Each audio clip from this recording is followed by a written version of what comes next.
And I'd like to quote over here the Manusmriti. बाहर जा रहे हो स्कार्फ बांध के ही जाओ, ये मत मुझे भी सालों से गाली दे रहे, मैं भी नहीं सुधर रहा हूँ। Smash the patriarchy.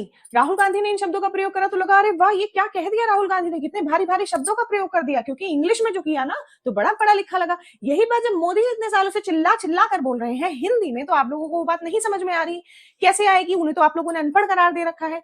नारी शक्ति का हमेशा बढ़ावा दिया है मोदी जी ने, उन्होंने साथ ही साथ नारा भी दिया बेटी बचाओ और बेटी पढ़ाओ, लेकिन आप लोगों को वो बात समझ में नहीं आई। आपको तो लग रहा है राहुल गांधी ही है जो नारी शक्ति का सम्मान करता है, लेकिन ये किस तरह का सम्मान है, किस तरह की पेट्रियार्की की आप बात कर रहे हैं राहुल गांधी जी, जो एक तरफ तो इस हिंदू लड़की को खड़ी हुई को कह रही है जो मर्जी आए वो करो, मैं भी किसी की नहीं सुनता, लेकिन आपके बराबर में ही एक लेडी ने हिजाब पहना हुआ है, उसको आप पेट्रियार्की नहीं मानते।